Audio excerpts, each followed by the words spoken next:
Update. Am I the a-hole for ignoring my husband and visiting my son on the 4th of July? Original post. I, 40 female, have been married to my now husband Joe for 15 years. I have a son, Matt, 22, from my previous relationship with Jake. Right after I graduated high school, I moved into Jake's house. He passed away 3 years later from cancer. 2 years after that, I met Joe, and we got married a year later. Joe moved into my house, which was owned by my deceased husband. When my son turned 18, Joe apparently told Matt that he had to pay $500 a month for rent and utilities. Matt told him that he actually owned the house we live in, and because he wanted to be vindictive, said Joe could pay $1,000 a month to him or get out. My husband didn't believe him, but I confirmed that this was Matt's house, and we couldn't force him to do anything. Rent didn't matter to Matt because his dad left him a fortune to cover expenses for the rest of his life. I really wish Joe had talked to me about this before saying anything, because we have 3 sons. I'm a middle school teacher and my husband works in a factory, so our combined income is only $75,000. Here, everyone has their own room, with a huge backyard and pool. We could never afford to own or rent a place like this otherwise. My husband was shocked and tried to apologize, but my son didn't accept it and insisted he had to pay or leave. The most we could afford was a 2-bedroom apartment in a bad neighborhood. I told Joe that uprooting our kids from a good school district and their friends because of his mistake wasn't an option. A month passed, and my husband hasn't paid his rent. When my son asked for it, my husband just laughed and said he wasn't paying. My son gave him an eviction notice. My husband suggested we go to his parents' house, but I refused and said either he pays or he goes by himself. He paid and has continued to pay since then. However, my husband refuses to talk to Matt. Other than that, everything in the house is perfect. My ex also left my son a lake house in Florida. My son graduated college and wanted to take all of us on vacation to celebrate before he starts law school. My husband was excited, but my son quoted him $800. He explained that a grown man shouldn't be taking a handout. Joe stormed off. This morning, the 5 of us plus Matt's girlfriend were headed out the door. Joe yelled at me and couldn't believe I was going. I told him I'm not going to let me and the kids suffer for a mistake he made trying to be a macho. I left, and my husband sent me a text message saying he was disappointed in me for siding with my son instead of him and for turning the kids against him. Am I the a-hole? Now for the top comments before reading the updates. Wow, your now husband told his stepson to pay rent for a house he doesn't own without consulting you first? I'll be honest and say your husband sounds like a douchebag a-hole. He should have immediately apologized. Talk to your son. Ask whether you can stay there if you divorce him. Jesus Christ. Not a-hole. Yeah, I have a feeling that Joe was trying to basically steal $500 a month in fun money for himself. What a greedy, stupid freaking idiot. You can do better than this loser. The fact he didn't tell her means there was no way he'll be using that for bills or anything. He would probably be counting on his stepson knowing this was a man thing and not saying anything to his mom. Everyone sucks here, except the son and younger kids. I really have to wonder what your eldest son had to put up with while he was growing up. Your husband knew it wasn't his house, knew he wasn't paying rent, and knew he was not your son's father.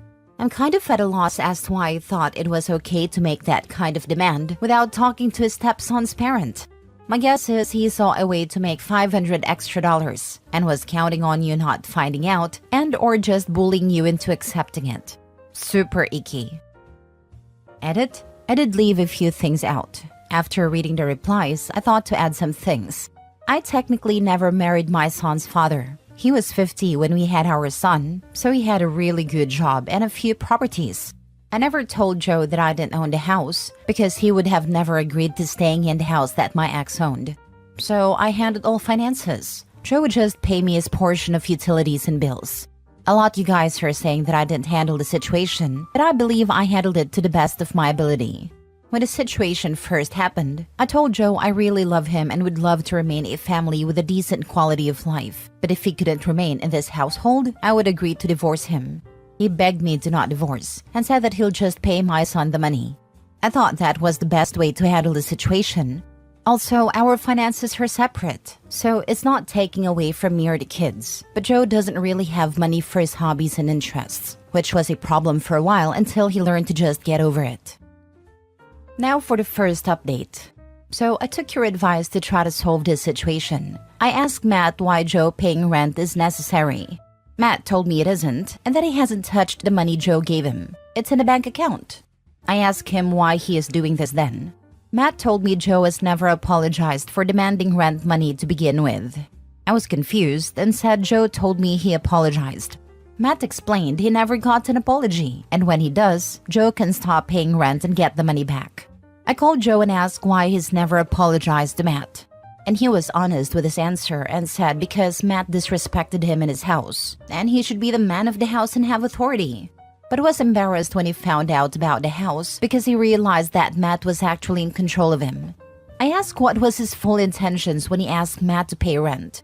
Joe said it was to help lessen the bills.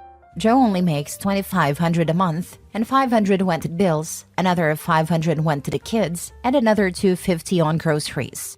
He also helps his parents out. He had nothing at the end of the month for his personal expenses, and this $1,000 a month definitely did not help. He thought about apologizing, but he said his ego wouldn't let him. Joe said he loves Matt, but doesn't think he could ever forgive him. I told him he started this mess, and honestly, if he thought I owned a house, it wasn't his place to charge my son rent. He just hung up the phone. So that's where we stand. I don't know what to do. Second update. When we got home, Joe's parents were there. Me, Matt, Joe, and his parents had a talk. They asked me how can I let Matt treat him this way, and that a wife should back her husband up. Before I could talk, Matt said a man who marries a mother should treat her kids like his own, but he hasn't been doing that for the past 15 years.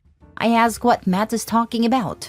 He said every time I went on one of my teacher conferences or went on vacation, Joe would leave him at home by himself and take the other boys out to do something fun. He always disguised it as it was kid stuff and I wouldn't like it, but tell you I didn't want to go. At 18, he actually planned on moving out, but COVID happened, so he just decided to stay.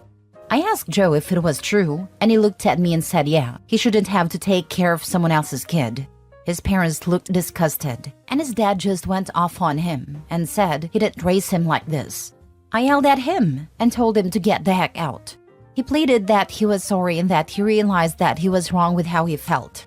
His dad told him to leave, and when my husband tried to get in their car to go home with them, they said absolutely not, and that he was on his own. He tried going to his brother's house, but when he heard a full story, he said no, because he has kids and would be upset if their stepmom treated them horribly. From what I heard, he's staying with a friend. I had divorce papers given to him at his job. He texted me and asked if we can meet. We met at a cafe and he said he was really sorry and has been for a long time, and that he never meant to hurt me or Matt, but that he said it was hard to love another man's child. I just left. He's filed the papers, so I guess our divorce is about to start. I apologized to Matt for being a bad mom. He's fine, and our oldest son heard the conversation and doesn't want anything to do with his dad. The youngest, too, still spends time with him. Imagine alpha mailing yourself right out of a home and a marriage. What a stupid person. What kind of mom finds out her husband demanded her son pay rent or get out and doesn't throw him to the curb? Or at least ask the son if things were okay before the rental demand. She totally missed her son being treated less than for 15 years? Yeah, 110%. Surprised Matt doesn't kick both Joe and Mommy out after the nonsense they have both pulled, and the fact they're both mooching off of him. Big ick. Not a-hole. Your husband is major a-hole. He can't love another man's child or treat that child decently. Although he has no problem being financially supported by another man's child, he is a complete and total loser. I hope Matt keeps the money. I find it hard to believe that you had no idea about how he truly felt about your son. How did you not know he didn't include your son when you were away? As a mother myself, I could never believe that you didn't suspect anything. Yeah, it feels like there was some willful ignorance happening on her part. My stepdad was more like a roommate. We had no issues with him, but he would have never felt comfortable demanding we pay rent and expect my mother would deal with it. The previous post, it felt like if it was her house and not her son's, her son would have ended up paying rent and she would have let it happen. Glad she filed for divorce, but it has been going on for how long and she never clocked there was an issue? Her son never said anything to her or behaved in a way that showed her relationship wasn't there? It doesn't make sense. Next story. Am I the a-hole for telling my husband he shouldn't be upset when my daughter said that her uncle would be the one to walk her down the aisle on her wedding day? Fake names and please do be kind. I, 46 female, got pregnant with my daughter Sarah, female 26, when I was in college. My parents and my then boyfriend's parents pushed us to marry, which we did. My late husband, unfortunately, passed away a week after our daughter's second birthday because of a heart complication that we did not even know he had. It was a very hard time for me, and I went through a very bad depression. 4 years later, I met my now husband Robert, male 46, on a blind date set up by a friend. He was one of my best friend's cousin. We hit it off and got married a year later. Even when we were dating, he was very hands-on with my daughter, and it did not take too long for my daughter to call him Papa. Even until we got married, and when I got pregnant 2 years into the marriage and gave birth to twins, male 17 and female 17, he still acted like a father to Sarah. She was even included in my husband's family reunions and a cousin group photo shoot that my in-laws organized every Christmas. Things took a bit of a turn when Sarah turned 18. She started calling him by his first name, and both Robert and I were taken aback with the change of attitude she was displaying. I asked Robert what was that about, but he only shrugged, not knowing the reason too. I thought things would go back to normal, but she has been consistent in calling him by his first name, so I asked her if we could talk. Robert asked if he could join, which Sarah agreed. To make it short, my daughter overheard my husband talking about a Father's Day trip to his friend who owns a hostel. His friend asked him if he forgot to include Sarah since my husband only asked him to prepare 3 bedrooms. My husband replied that he planned his trip for his real children only. It wouldn't make sense if Sarah was in the trip since he wasn't her real father. This made Sarah feel betrayed and hurt because she saw him as her real dad, even if she knew he was her stepdad. My husband tried to explain to her that though he loves her as a father, his love for the twins were different since they were his real children. I wanted to just shut him up because he was overusing the word real, but Sarah told us to leave her room. What made that day even more depressing was that this day was her last week with us before she leaves the country for college. Since then, every time she comes home, Sarah acts like nothing happened but continues to call Robert by his first name. Robert didn't want to add fuel to the fire and just tolerated it. And now, a few years since then, my daughter announced her engagement to her longtime boyfriend. We were very happy for her as they have been dating since they were still college freshmen. 2 weeks before their wedding, we were wondering who would be walking Sarah down the aisle. I assumed it would be Robert since I thought we have moved past that incident. But no. My daughter scoffed at me when I told her about Robert walking her down the aisle. She said, I thought it was obvious that Uncle Greg, my late husband's brother, would be the one to do that. Besides, I'm not his real daughter. It wouldn't make sense if he walked me down the aisle. I did not talk back. Instead, apologized for my ignorance and told her that I'll speak with Robert about it, since he also assumed he'd be the one to walk her down the aisle. When I told him what Sarah said, he was mad. But I politely reminded him of the incident years ago, which made him even more upset. He said that it was a long time ago, and that Sarah should move on. I, who was offended for my daughter, told him that he shouldn't be upset, since he doesn't see her as his real child anyway. He then got teary-eyed and told me to not speak to him. He still attended Sarah's wedding but looked visibly down. We still aren't on good terms and we have been pretending in front of relatives. My daughter does not know about this and I want to keep it that way. But nevertheless, it's been a week since my daughter's wedding and Robert is still upset. He only talks to me about the twins and the household stuff, but beyond that, he keeps everything to himself. I feel really bad and think he is acting this way because of me. So with that being said, am I the a-hole? Not a-hole. She saw him as her real father, but he didn't see her as his real daughter. He can't pick and choose when she's his daughter and when she isn't. He wants her to treat him as her real father while he doesn't have to treat her as his real daughter. This, and a part where he said he thought she would have moved on. The fact that he thinks he could just crush someone like that and thinks she could just move on after learning her papa doesn't love her like he loves his real kids. Honestly, I think Robert just liked to look like he's this great guy that raised the poor girl without a dad. He doesn't get what he did and is playing victim like he was wronged. Meanwhile, he's the one that caused this by being fake. She did move on, away from her fake father. He's darn lucky he was invited to the wedding. She didn't even move on away from him. He told her that they had a different relationship dynamic than what she thought. She took that to heart and altered her behavior to better suit the relationship dynamic he told her they had. He is being treated exactly how he treats her. She's not treating him poorly. She just doesn't treat him like her father because he told her he is not. Edit/mini update. I would like to thank everyone for your advice and comments. My daughter found and commented in my post, and we will be talking about this tomorrow. She just messaged me earlier. I was feeling tired today and could not sleep, so I was able to write this. I also want to thank the people for calling me out. I know I'm not the best mother, but I try. But yes, I am an a-hole for tolerating him. I don't know what will happen in our talk tomorrow, but I do want everyone to have closure. I also want to add that my daughter and I do not have a strained relationship. She did not want me to walk down the aisle because then Robert would be pushing her to let him walk her too, since he thought we're a package. I will try to update, but it would be difficult since I know it's going to be emotional. Last story. Am I the a-hole for refusing to babysit my sister's kids after she accused me of stealing? I, a 25 female, need some advice because my family's in uproar over this. My sister, Emily, 32 female, has 3 kids, 7 male, 5 female, and 2 female. I adore my nieces and nephew, and I've always been the go-to babysitter whenever Emily needed help. I've taken them in overnight, watched them on weekends, and even took care of them for a week when Emily and her husband went on vacation. A few weeks ago, Emily called me in panic, saying she had lost her wedding ring. She asked if I had seen it, and I genuinely hadn't. I helped her search the entire house, but we couldn't find it. Emily was really upset, but we eventually gave up. A few days later, Emily called me again, this time in tears, accusing me of stealing her ring. She said she couldn't think of anyone else who would have taken it, since I'm the only person who's been in the house alone.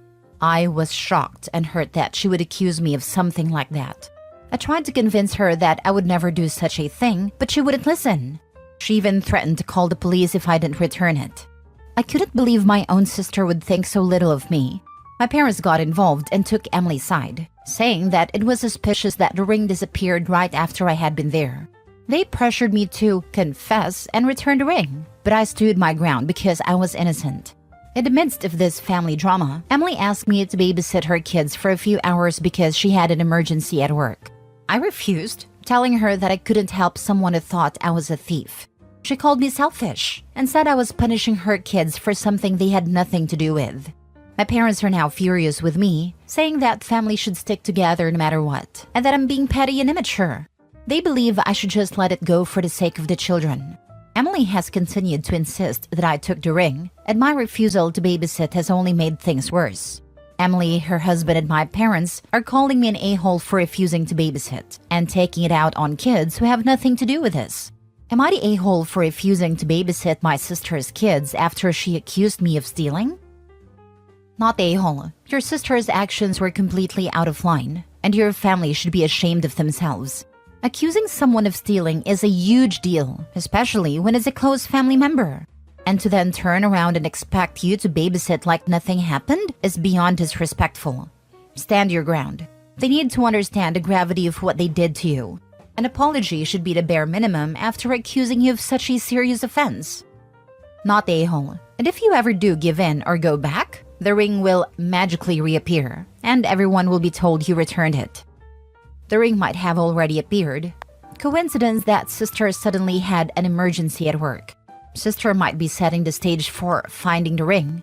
Another scenario is one of the kids was playing with it and lost it. Not the a-hole. This is absolutely infuriating. Your sister has the audacity to accuse you of theft and then expects you to just babysit her kids like nothing happened? Hell no. Your family's enabling this toxic behavior by siding with her without any proof. They're all treating you like a scapegoat, and it's disgusting.